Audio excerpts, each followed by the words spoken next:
छोटे से गांव में सुरेश नाम का लड़का रहता था। बचपन में ही उसने अपने माँ बाप को खो दिया। उसके पास ना कोई सहारा था, ना ही उसके पिताजी की कोई जमीन। वह एक छोटे से झोपड़ी में रहता था और वह झोपड़ी गांव में बाढ़ आने के कारण बह गई। गांव का जमींदार धनीराम बहुत दयालु था। उसने सुरेश पर तरस खाकर उसे अपने यहाँ काम पर रख लिया और रहने के लिए एक अलग से झोपड़ी दे दी। धीरे धीरे समय बीतता चला गया। अब सुरेश बड़ा हो चुका था और आज भी वह जमींदार के यहाँ काम करता था। जमींदार भी उस पर बहुत भरोसा करता था। एक दिन सुरेश से कहता है, सुरेश बेटे, तुम अब शादी क्यों नहीं कर लेते? अब तुम्हारी शादी की उम्र हो गई है।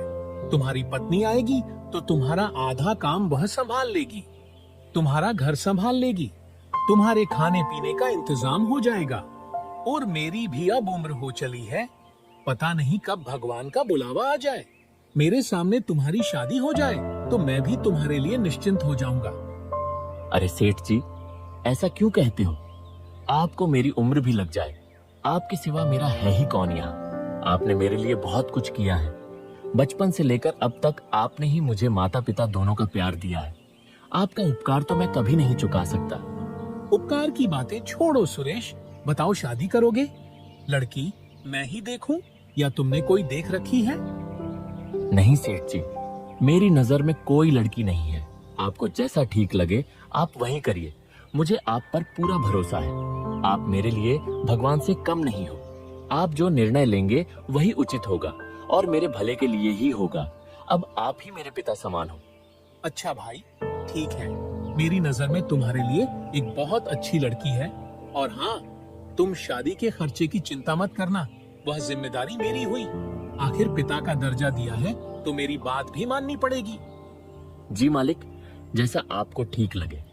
धनीराम का एक बेटा भी था जो यह सारी बातें सुन लेता है और गुस्से से अपने पिताजी के पास जाकर कहता है, पिताजी, ये आप क्या कह रहे हैं? आपको क्या जरूरत है सुरेश की शादी का खर्च उठाने की? ये मत भूलिए कि वह हमारा नौकर है। नौकर से इतना लगाव ठीक नहीं है। ऐसे तो वह सिर पर चढ़ जाएगा। आज आप उसकी शादी के लिए पैसा देंगे तो उसे आदत लग जाएगी। बचपन से आज तक वो हमारे ही पैसों पर पलता आया है और अब आप उसकी शादी भी करवा रहे हैं। आपने क्या उसका ठेका ले रखा है क्या? जबान संभाल के बात करो राकेश। वह मेरा नौकर नहीं, मेरे बेटे की तरह है। यह मेरी संपत्ति है, मैं जो चाहे वह करूंगा। और तुम मुझे यह मत सिखाओ कि मुझे क्या करना चाहिए और क्या नहीं। यह मत भूलो कि मैं तुम्हारा बाप हूँ। पिताजी, आप ठीक नहीं कर रहे हैं। मैं आपका बेटा हूँ, वो फटीचर सुरेश नहीं।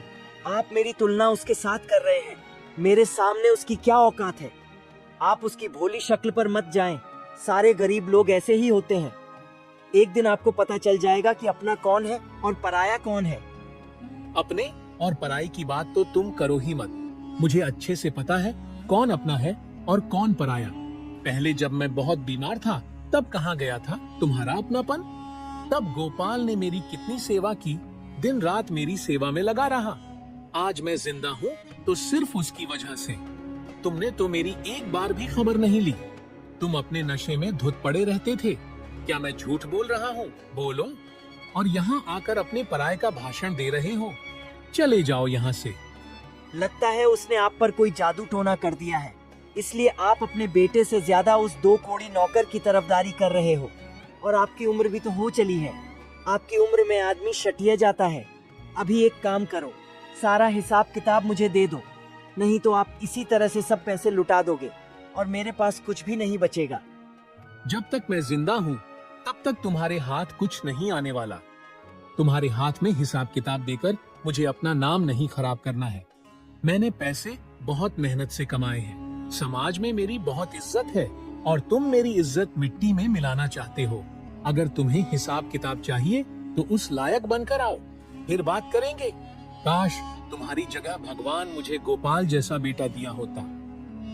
राकेश वहाँ से गुस्से से चला जाता है। इस फटीचर सुरेश का कुछ करना पड़ेगा। ये 2 टके का नौकर मेरी जगह लेने की कोशिश कर रहा है। उसकी तो छोड़ो, जब अपना ही सिक्का खोटा निकले तो भला क्या करे। मेरा बाप होकर मेरी जगह उस मनहूस की तरफदारी कर रहा है। यह अपमान मैं कभी नहीं भूलूंगा। वक्त आने पर दोनों को सबक सिखाऊंगा। थोड़े समय बाद धनीराम सुरेश की शादी करवा देता है। सुरेश की जिंदगी और बेहतर हो जाती है। सचमुच सीमा, तुम्हारे आने से मेरी जिंदगी पूरी तरह से बदल गई है। अब तक मैं अपने सारे काम खुद ही किया करता था, खाना पकाना, कपड़े धोना, अब सब तुम संभाल लेती हो। और तुम्हारी आने की वजह से मेरा अकेलापन भी दूर हो गया है। माँ बाप तो बचपन में ही गुजर गए और फिर मालिक ने ही मुझे सहारा दिया। उन्होंने मेरे लिए बहुत कुछ किया है, उनका उपकार मैं कभी नहीं चुका पाऊंगा। आज तुम मुझे मिली हो तो सिर्फ उनकी वजह से। मालिक मेरे लिए किसी भगवान से कम नहीं, यह बात तुम भी हमेशा याद रखना। मालिक के मान सम्मान में कभी कोई कमी मत रखना। जी बिल्कुल, आप बिल्कुल सही कह रहे हैं। धनीराम चाचा दिल के बहुत अच्छे आदमी हैं। ऐसे ही कुछ दिन बीत जाते हैं। एक दिन राकेश धनीराम से कहता है, सुनिए पिताजी, मुझे 10,000 रुपए चाहिए। तुम्हें इतने सारे पैसे किस लिए चाहिए? वह मैं आपको नहीं बता सकता, बस मुझे पैसे दे दीजिए। समझ गया, अपने नशे की लत और जुआ खेलने के लिए तुम्हें पैसे चाहिए, क्योंकि अब तक तुम यही करते आए हो। राकेश, अभी भी वक्त है, सुधर जाओ। यह सब गंदी आदत छोड़ दो, इसमें कुछ नहीं रखा, सिर्फ बर्बाद ही होगा। मैंने आपसे रुपए मांगे हैं, ज्ञान नहीं। मेरी जो मर्जी मैं करूं। आखिर ये सब पैसे मेरे ही तो है। मैं ही आपकी संपत्ति का अकेला वारिस हूँ। मेरा जहाँ मन करेगा मैं वहाँ खर्च करूंगा। आप अपनी सलाह अपने पास ही रखिए और मुझे बस पैसे दे दीजिए। बदतमीज अपने पिता से कैसे बात करते हैं? तुम्हें इसकी भी तमीज नहीं रही। तुम दिन दिन बदतमीज होते जा रहे हो। अगर किसी अच्छे काम के लिए मांगते तो मैं तुम्हें पैसे दे भी देता, लेकिन अब मैं फुटी कोड़ी भी नहीं दूंगा। ये धन दौलत मैंने बहुत मेहनत से कमाई है, जुए और नशे में उड़ाने के लिए नहीं। निकल जा मेरे नजरों के सामने से। तुम्हें देने के लिए मेरे पास एक पैसा भी नहीं है। अच्छा, मेरे लिए तुम्हारे पास पैसे नहीं है और उस फटीचर की शादी पर उड़ाने के लिए तुम्हारे पास बहुत पैसे हैं। ये आप बिल्कुल भी ठीक नहीं कर रहे। एक बार और सोच लीजिए, नहीं तो अच्छा नहीं होगा। बदतमीज, अपने बाप को धमकी देता है। और कौन से पैसे? तुमने आज तक कभी फूटी कोड़ी नहीं कमाई। बचपन से लेकर आज तक मैंने तुम्हें किसी बात की कोई कमी नहीं होने दी। बहुत लाड प्यार से तुम्हें पाला। शायद यही मेरी गलती है, जिसकी सजा आज मुझे मिल रही है। निकल जा यहाँ से। राकेश गुस्से से चला जाता है। सुरेश धनीराम को परेशान देखकर पूछता है, क्या हुआ मालिक, आप बहुत परेशान लग रहे हो। क्या बताऊं बेटे, राकेश ने मुझे बहुत परेशान कर रखा है। दिन ब दिन वह बिगड़ता चला जा रहा है। मुझे उसकी बहुत चिंता हो रही है। वह सही और गलत का फर्क भूल गया है। पता नहीं इस लड़के का क्या होगा। मालिक, आप ज्यादा परेशान ना हो, सब ठीक हो जाएगा। आप छोटे मालिक से प्यार से बात करके उन्हें समझा दीजिए, वह समझ जाएंगे। वह दिल के बुरे नहीं है। नहीं सुरेश बेटे, तुम नहीं जानते, अब बात हाथ से निकल चुकी है। वह बातों से मानने वाला नहीं है। उसके लिए मुझे कोई कठोर कदम उठाना पड़ेगा। इधर राकेश बहुत गुस्से में होता है और सोचता है, मैं भी देखता हूँ मुझे पैसे कैसे नहीं मिलते। मुझे किसी भी हालत में पैसे चाहिए। इसके लिए चाहे मुझे कुछ भी करना पड़े। यहाँ भी घी सीधी उंगली से नहीं निकलने वाला, मुझे उंगली टेढ़ी करने की पड़ेगी।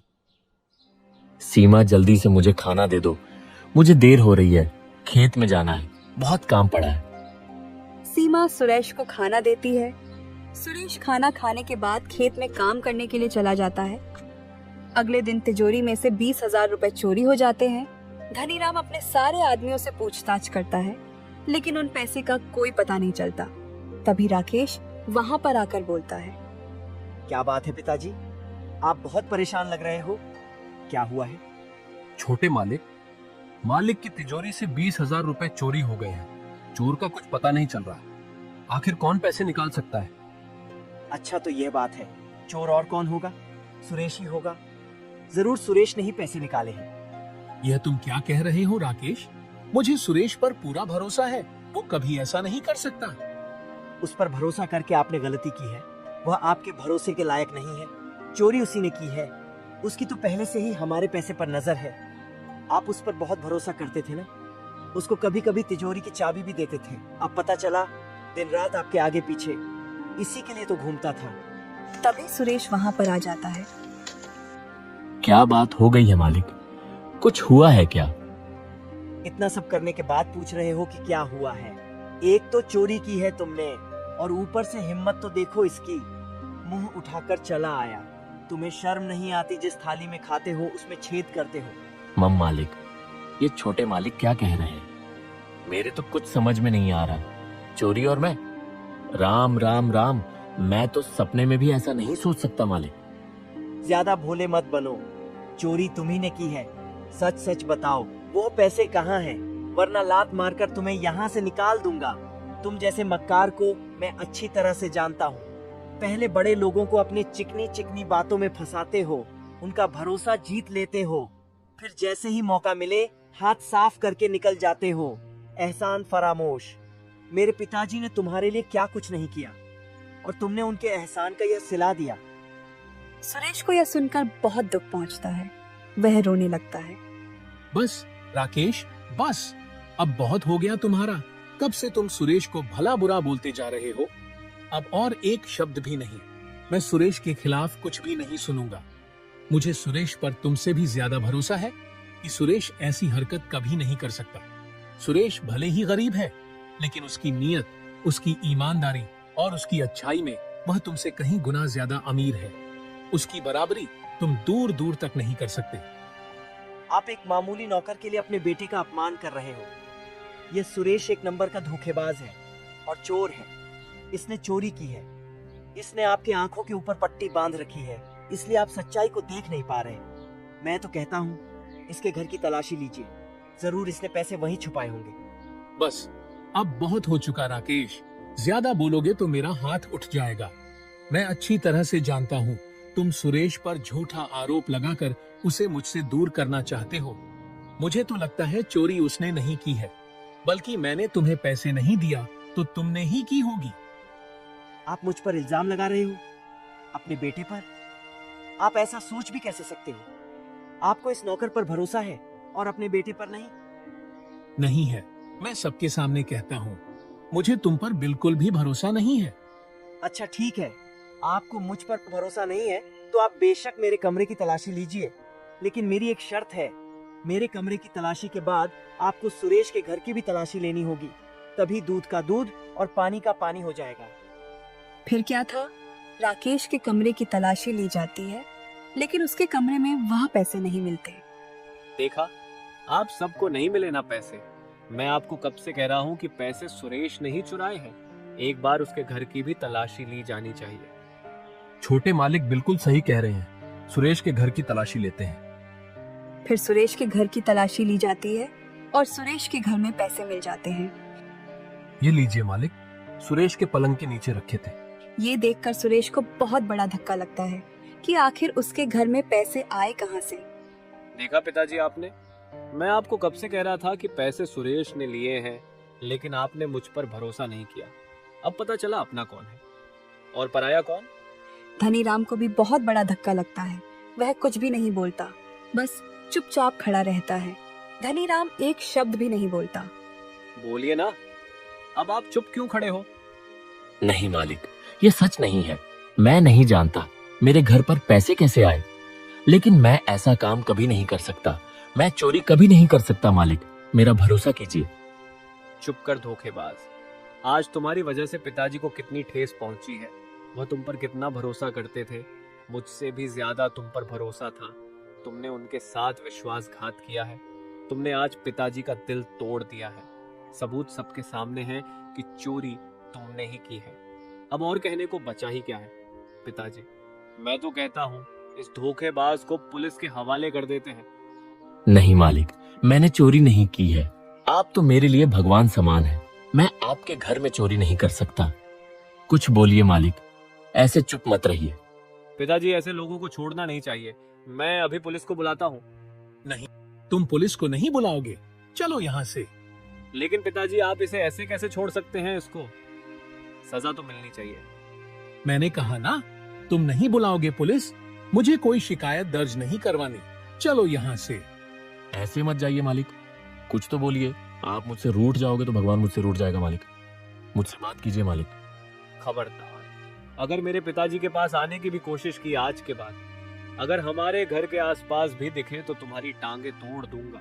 शुक्र मनाओ मैंने पुलिस नहीं बुलाई, पिताजी ने तुम पर और एहसान कर दिया है, नहीं तो आज तुम जेल में होते। सुरेश धनीराम को मनाने की बहुत कोशिश करता है, रोने लगता है, लेकिन उसकी बात कोई नहीं सुनता। धनीराम वहां से चला जाता है। सीमा, ये क्या हो गया? आज मैंने अपने भगवान समान मालिक का दिल दुखाया है। उन्हें कितना बुरा लग रहा होगा, वह तो अंदर से पूरे टूट चुके होंगे। लेकिन आपकी तो कोई गलती नहीं है, और ये पैसे हमारे घर पर कब आए? किसने रखे? ये जरूर किसी का षड्यंत्र है आपको फंसाने के लिए। वो तो नहीं जानता शिमा, मुझे इस वक्त मेरे मालिक की चिंता हो रही है। न जाने वह मेरे बारे में क्या क्या सोच रहे होंगे। मुझे कैसे भी उनसे बात करनी ही होगी। मेरी बात सुनिए, अभी आपका वहाँ जाना ठीक नहीं होगा। आपने देखा नहीं, आपकी बात किसी ने नहीं सुनी। कोई भी आप पर भरोसा करने के लिए तैयार नहीं है। यहाँ तक कि धनीराम चाचा ने भी आप पर भरोसा नहीं किया, वह बिना कुछ बोले ही चले गए। मालिक की इसमें कोई गलती नहीं है। वर्षा, उनका दिल टूट चुका है। भले ही मैंने चोरी नहीं की है, लेकिन सबके सामने वह पैसे मिले हैं, और यह साबित हुआ है कि मैं ही चोर हूँ। मुझे कुछ समझ नहीं आ रहा। मैं अपनी बेगुनाही कैसे साबित करूं? मालिक को कैसे समझाऊं? अभी इस वक्त आप किसी से बात मत कीजिए, कुछ दिन बीत जाने दीजिए, फिर धनीराम चाचा से बात करना। सुरेश सीमा की बात मान लेता है और सारे गांव में यह बात फैल जाती है कि सुरेश ने धनीराम के घर से पैसे चुराया है। सारे गांव वाले सुरेश को देखकर बातें बनाने लगते हैं। सुरेश को लोगों की बातें सुनकर बहुत बुरा लगता है। सुरेश धनीराम की एक झलक देखने के लिए घंटों तक उसके घर के बाहर खड़ा रहता है, क्योंकि उस दिन से धनीराम ने घर से निकलना भी बंद कर दिया था। कुछ दिन ऐसे ही बीत जाते हैं। सुनिए जी, घर का राशन खत्म होने को आया है। आटा बस 2 दिन का ही बचा है। आप अपने मालिक के भरोसे और कितने दिन बैठेंगे? मुझे नहीं लगता कि अब वह आपको काम पर बुलाएंगे। आप कुछ और काम देख लीजिए, नहीं तो हमारे घर का गुजारा कैसे होगा? हमें तो भूखे रहने की नौबत आ जाएगी। तुमने मुझे पहले क्यों नहीं बताया कि घर का राशन खत्म हो गया है? अब बता रही हो। कैसे बताती? आप दिन रात सोच में डूबे रहते हो, ना ठीक से खाते हो ना सोते हो। मेरी मानिए, आप उस बात को भूल जाइए और आगे बढ़िए। मैं अभी गांव में काम देख कर आता हूँ, शायद किसी के पास कोई काम मिल जाए। फिर सुरेश गांव में निकल पड़ता है और एक दुकानदार से पूछता है, राम राम भैया, मैं काम की तलाश में हूँ। मुझे काम की बहुत जरूरत है। घर की हालत बहुत खराब है। क्या आपके यहाँ कोई काम मिल सकता है? आपकी बड़ी मेहरबानी होगी। तू वही चोर सुरेश है ना, जिसने धनीराम के यहाँ चोरी की थी? मेरे पास तेरे लिए कोई काम नहीं। क्या पता कल को तू मेरी दुकान चुरा ले। निकल यहाँ से। सुरेश को यह सुनकर बहुत दुख पहुंचता है। वह वहां से चला जाता है। फिर एक दिन प्रताप सिंह सेठ के पास जाकर काम के लिए पूछता है। सेठ मान जाता है। ठीक है भाई, तुम कल से काम पर आ जाना। वैसे भी बहुत काम पड़ा है, मुझे 3-4 लोगों की जरूरत है। आपका बहुत बहुत धन्यवाद सेठ जी, मैं कल से आ जाऊंगा। तभी वहाँ पर सेठ की पत्नी आ जाती है कि ये आप क्या कर रहे हैं? कोई जरूरत नहीं है इसको काम पर रखने की। आपको पता नहीं है इसने क्या किया है? भलाई का जमाना नहीं है। आप इसको काम देकर भलाई करने जाओगे और कल को यह आपका घर साफ कर देगा। आजकल के लोगों का कोई भरोसा नहीं है। धनीराम भाई की यही गलती थी, उन्होंने इस पर भरोसा कर काम पर रखा था। यहाँ तक कि बचपन से इसे पाला, इसकी शादी भी करवाई, फिर भी इसने उनके साथ बेईमानी की। अगर अब भी आपने इसे काम पर रखा तो मुझसे बुरा कोई नहीं होगा। ठीक है भाग्यवान, नहीं रखूंगा इसे। सुरेश, तुम जाओ भाई। तुम्हारी वजह से मेरे घर में झगड़ा नहीं चाहता। मैं तुम्हें काम पर नहीं रख सकता। तुम कहीं और जाकर काम देख लो। सुरेश निराश होकर वहां से चला जाता है। तभी धनीराम उसे किसी से बात करते हुए दिखता है। सुरेश धनीराम को देख बहुत खुश हो जाता है और उन्हें आवाज लगाता है, लेकिन धनीराम उसे अनदेखा कर वहां से चला जाता है। सुरेश को बहुत बुरा लगता है। वह निराश हो जाता है और घर चला जाता है। इधर सुरेश की पत्नी शिमा को भी गांव की औरतें ताना मारती हैं। अरे देखो देखो, ये उस सुरेश की पत्नी है ना? मैंने तो सुना है दोनों पति पत्नी की मिली भगत है, जो धनीराम जैसे अच्छे आदमी को अच्छा फंसा के रखा था इन दोनों ने। लेकिन सच्चाई ज्यादा दिन तक नहीं छुपती। इन दोनों को रंगे हाथ पकड़ा है। इनके घर पर नगद रुपए मिले हैं। शिमा को उनकी बातें सुनकर बहुत बुरा लगता है।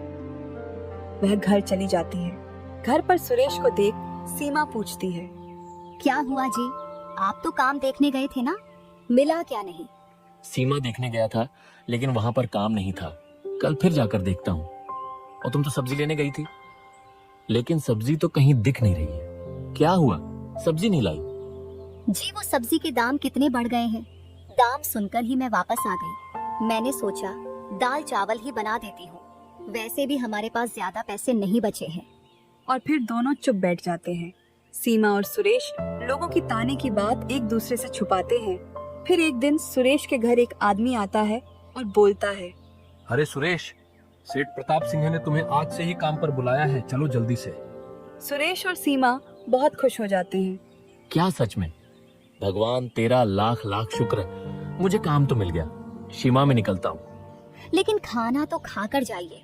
आपने सुबह से कुछ नहीं खाया। उस सब बाद में सीमा, मैं दोपहर में जब भी वक्त मिलेगा खाना खाने आ जाऊंगा। अभी मुझे जाना पड़ेगा। बड़ी मुश्किल से काम मिला है। उन्होंने मुझे काम के लिए मना किया था, लेकिन अब बुला लिया है तो मुझे अभी जाना पड़ेगा, नहीं तो उन्हें बुरा लगेगा। तुम अपना ख्याल रखना और खाना भी खा लेना, पता नहीं मुझे देर भी हो सकती है। ठीक है, आप जाइए। जैसे ही फुर्सत मिले खाने के लिए आ जाना। सुरेश सेठ प्रताप सिंह के पास काम करने निकल पड़ता है और दिन भर मजदूरी करने के बाद प्रताप सिंह उसी दिन उसे एक दिन की अच्छी मजदूरी के पैसे भी दे देता है। यह लो भाई सुरेश, तुम्हारी आज की मजदूरी। कल से वक्त पर आ जाया करना। बहुत बहुत धन्यवाद सेठ जी। आपको नहीं पता, मेरे घर की हालात बहुत खराब थी। अगर आज आप काम ना देते तो मुझे भूखे रहने की नौबत आ जाती। अभी मैं चलता हूँ सेठ जी, कल आ जाऊंगा। सुरेश खुशी से अपने घर की ओर चला जाता है। इधर सेठ प्रताप सिंह धनीराम से मिलने जाता है।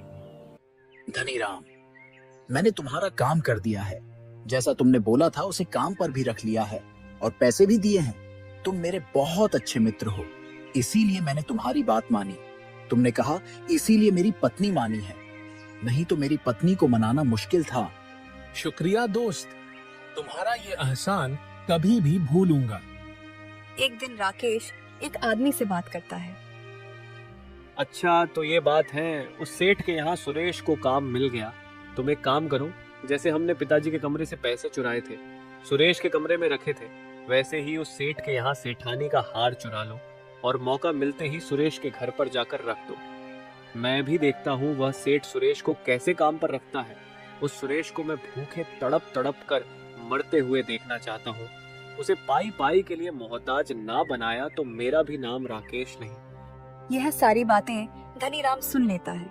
उसे बहुत बड़ा धक्का लगता है और सुरेश के लिए उसका दिल और भी तड़प उठता है। गुस्से में वह राकेश के कमरे में जाकर बोलता है, अच्छा तो यह बात है, तुम इतना गिर जाओगे यह ने कभी नहीं सोचा था। उस बेचारे सुरेश ने तुम्हारा बिगाड़ा क्या है, जो तुम उसकी जिंदगी बर्बाद करने पर तुले हुए हो। मुझे लगा तुम सुधर गए हो, लेकिन मैं गलत था। तुम कभी नहीं सुधरोगे। तुम ही इतना गिर गए कि खुद के घर में तुमने चोरी की और इल्जाम बेचारे उस सुरेश पर डाल दिया। तुम्हारी इस गंदी हरकत की वजह से उसे कितना कुछ झेलना पड़ रहा है, यहाँ तक कि उसके लिए तुम पुलिस भी बुला रहे थे। अब मैं पुलिस बुलाऊंगा और सारे गांव वालों को भी बताऊंगा कि तुमने किस तरह से उसे फंसाया है। तुम ऐसे नहीं सुधरोगे। तुम्हारा क्या भरोसा, कल को तुम उस बेचारे की जान ले लोगे। तुम्हारा फैसला कल होगा, सबके सामने। राकेश कुछ भी नहीं बोलता, चुपचाप खड़ा रहता है। धनीराम वहां से चला जाता है और अगले दिन धनीराम सारे गांव वालों को अपने बेटे की सच्चाई बताता है और उसके बेटे की वजह से सुरेश को जो झेलना पड़ा, उसके लिए धनीराम उसे अपनी 10 एकड़ की जमीन सुरेश के नाम करता है, ताकि उसे कभी किसी पर निर्भर ना रहना पड़े। और उसका नौकर भी डर के मारे सच बता देता है। पुलिस भी बुलाई जाती है और राकेश और उसके नौकर को गिरफ्तार करके ले जाती है।